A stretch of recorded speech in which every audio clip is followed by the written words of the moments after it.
Hi y'all, we find ourselves here at Module 5. We are going to consider the principles of financial management. For this, we'll be looking at chapters 11, 12, and 13. We're going to start off Module 5, as we have in several of the other modules, with some key terms that we'll be using throughout. Obviously, in Module 4, we talked a lot about capital. And to refresh ourselves, it's long-term funding that's necessary for the acquisition of fixed assets. So what's capital budgeting and spending? Capital budgeting is the process of making investments toward fixed assets, those that are both tangible and intangible. Capital spending is our net spending on fixed assets. And then, so what is net spending? That's the total money a business uses to acquire real assets, less the sale of previously owned real assets. We'll be using these throughout. Recall that this module is considering our principles for managing finances or financial management. With that, then, there has to be some goals with capital budgeting. The goal ultimately is to select those investment opportunities that are worth more than what they cost. Businesses should invest in those projects that provide the greatest return on investment. I do want to note, though, that concept of investing in those projects that provide the greatest return on investment may not always be true for nonprofit organizations. At times, nonprofit organizations care less about return on investment and more about a cause or community. Raising capital can come at a cost. Sport businesses typically use kind of 4 traditional methods for capital growth or funding growth. Debt, we've talked about that in terms of bonds and long-term loans. Preferred stock and common stock, we also talked about those in the previous module, and also retained earnings. All of these have one common trait. The person or institutions that provides the capital, whether it's in debt or preferred stock, expect and sometimes demand a return on that investment. These are also called capital components. That is, if an organization is going to issue bonds and or a long-term loan, those that are offering payment in terms of the bond or long-term loan expect and even demand a return on the investment. This goes also for stockholders. Going into debt comes at a cost. What is the cost of debt? It's the interest that is paid in addition to the principal that is borrowed. Many small businesses find it important and necessary to go into debt, as most of their capital is raised through this component, usually in the form of bank loans. Remember early on in the term, we talked about Just for Girls Sporting Goods Company. And if this company is privately owned, in order to raise capital, it may go into debt. And in doing so, there's a cost at debt, and that cost has to be analyzed. One of the ways we can think about it, though, is if our company, our sporting good company, borrowed $200,000 and had to pay it back at an interest rate of 8%, the cost of debt is, excluding taxes, also 8%. However, one of the points of this is that in taking out the loan, there may be a tax savings. So therefore, that cost of debt goes from $16,000 to now $9,600 because one of the interests was deducted by the taxes. So how do we calculate this cost of debt? Here's an example, and it assumes in our example we consider that our Speedway Motorsports borrows $1 million at an interest rate of 6%. But Speedway Motorsports has a marginal tax rate of 40%. Because of this, that 6% interest rate now looks like something like 3.6%. Why? Because Speedway Motorsports gets to write off that interest as a tax deduction. You can see that calculating cost of debt by our formula here. Cost of debt is equal to our interest rate minus our interest rate times that marginal tax rate or that tax break we get on our interest rate. This calculating of debt cost or cost of debt is also done in everyday society. So for example, homeowners in the US have to pay interest on their mortgage rates or their mortgage loans. Also, particularly in the state of Texas, homeowners get to write off that interest in their taxes. Therefore, calculating cost of debt not only applies in this instance to organizations and businesses, but also individuals. Another way that capital or funding can be required or raised is through selling of equity in the business, or it's this idea of selling of partial ownership of a business. There are two ways to do this, and we've talked about these in the prior module. We'll talk about them more here: preferred stock and common stock. As we talked in the previous module, preferred stock pays a dividend. Common stock does not. So what does this look like? What is the preferred stock cost? Our example here is similar to our previous example. Speedway Motorsports wants to issue $20 million of new preferred stock. This new preferred stock will have a $100 per share value and pay an annual dividend of $5 per share, and the flotation cost will be 4%. Therefore, the cost of this company to issue that preferred stock is calculated as about 5.2%. Cost of preferred stock is equal to that preferred stock dividend divided by the net issue price. Common stock. There are two ways a firm can raise capital through common stock. First is the issuing of that new common stock. We can do it through our primary offering where we sell new shares, or secondary offerings where the company sells off some of its own shares. Another way is through retained earnings. That would otherwise be used to pay common stockholder dividends. Dealing with capital is a consideration of long-term financial management. We're now going to look at some short-term financial management. A couple of key concepts or terms we'll be seeing. Net working capital. This is current assets less our current liabilities. So what is short-term financial management? It is a focus on those current assets and current liabilities. Those generate inflows or outflows of cash to or from a business, and it's our time frame here is within 1 year or less. In considering short-term financial management, we have to talk about that net working capital.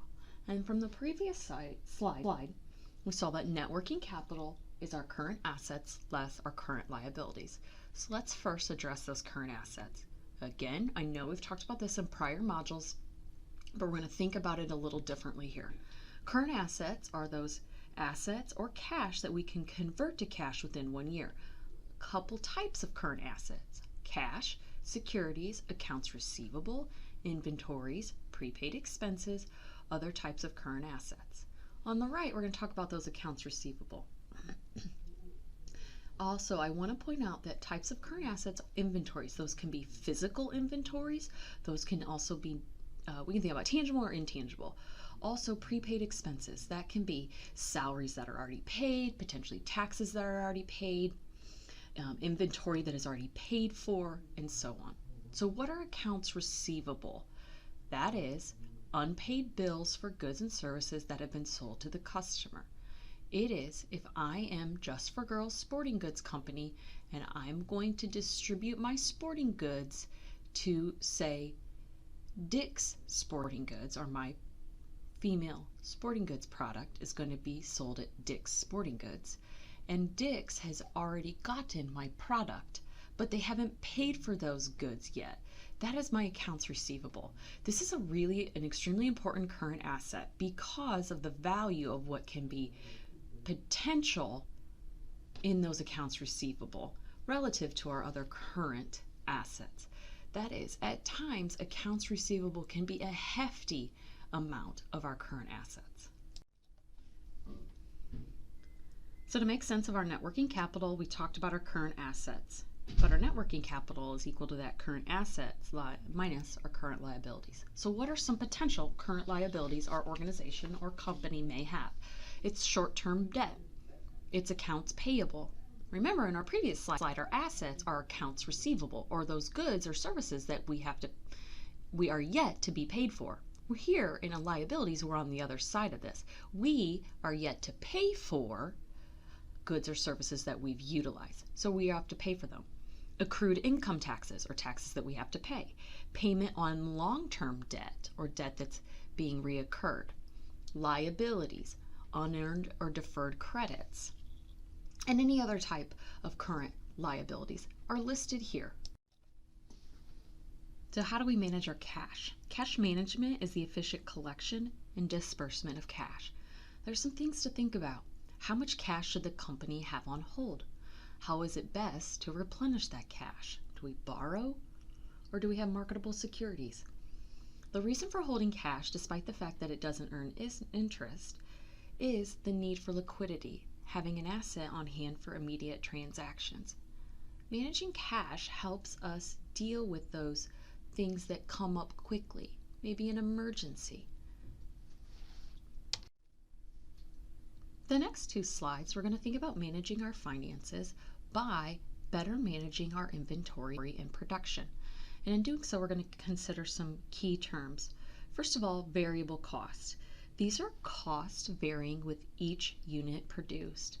If my Just for Girls sporting good company produces shorts, each unit produced is an individual pair of shorts. What's the cost varying for each of those units of shorts produced? Semi-variable costs are costs varying with the amount of activity, but that are not directly proportional to the amount of activity. And lastly, fixed costs are those costs that stay the same no matter what changes occur in usage or sales. Fixed costs are oftentimes rent, maybe salaries, so regardless of the usage or even the sale of my product, I still have some fixed costs that I'll need to incur. There's also maybe things like insurance and so on. Here are a few more key concepts in managing inventory and production. Direct costs. These are costs directly associated with a specific activity. So within the NBA, that organization or each individual organization has costs directly associated with the game of basketball. It's players, salaries, it's equipment, it is coaches' salaries, and so on. There's also indirect costs. These are costs not associated with a specific activity. These are things like administrative overhead and support, and it may even be the scouts for the pro team. Lastly, are hidden costs. These are these costs that are unforeseen, oftentimes at the beginning of a project. It's like purchasing a home. There are a number of hidden costs. When you actually get in the home, you realize, oh, maybe I don't have enough lights, maybe I don't have enough furniture, maybe there's a different cost associated than which you were used to at your previous home. To fully appreciate an item's cost, a cost summary sheet must be developed. It takes into consideration those direct, indirect costs, and potentially even some hidden costs. Various categories of cost over and above the raw materials used to create an item are included or necessary. Some examples can be things such as taxes, depreciation, profits, and other related expenses. Even pro forma budgets oftentimes fail to identify some of these cost categories, and a cost sheet makes it difficult to overlook any of these. On page 247 in your text is a summary cost sheet on page in order to help you understand. So let me give you an example. What does it cost to go on a vacation? Not only does it cost the flight, the hotel, maybe the excursions, but the cost of attending that vacation may mean also you've cost yourself time at work, maybe you've cost yourself doing another item, or you've had to give up something else. By doing a cost summary sheet on what it really costs to go on vacation, you consider all of those aspects. Besides analyzing cost, it's important to think about ways we can reduce cost. And in organizations that provide goods and services, some ways to think about reducing costs can include things like reducing labor costs or streamlining the manufacturing process, potentially through the use of machinery. Do note we've seen this frequently and often in production as we've gone away from using humans as production tools and moved towards machinery. We can also manage inventory. There's 5 ways to think about managing inventory. We can forecast, we can purchase, we can store, we can audit, and we can utilize our inventory or manage it in these ways. The next few slides we will talk about ways to reduce cost. And if I'm going back to sounding like my father, I want to think about in its simplest form, my father used to come into our home and turn off lights that were left on in various rooms with no one in them. For him, turning off lights was a way to reduce electrical bills because we were wasting electricity. And again, in the words of my father, he would often say, "We do not own the electric company." Similarly, it's important to know that we have to think about ways to reduce costs in the same way my dad sought to reduce his electric bill by making us turn off the lights. Our first way to think about reducing costs is through inventory forecasting. Page 249 in your text has a cost of sales questionnaire. This helps identify some of the dynamic issues associated with determining potential cost of manufacturing or creating an item, including a good or service. It also identifies variables that can affect pricing and might represent a potential area for cost savings. So what is forecasting? It involves both a little bit of a science and an art to set a stage for determining optimum sales, inventory production levels, and manufacturing cost. And in doing this, inventory forecasting ultimately helps establish what inventory purchases will need to be made throughout the year, as well as the most effective techniques for reordering additional inventory. Let's just say, for example, we're going to return to our company of Just for Girls sporting goods. Potentially, it's important to know that in forecasting, we recognize that in a sporting goods company, warm weather apparel is more highly purchased in the winter or colder climates. What happens, though, if there's an unusually warm winter? This is going to make our product or the inventory of our product look different. By being able to think about and forecasting some of those things with our inventory, we'll better be able to manage some of the costs associated with it. While a warm winter may be an unforeseeable or hidden cost, thinking about these potential things or areas will help us in inventory forecasting. Our next way to consider reducing costs is through inventory management. This consideration is in purchasing.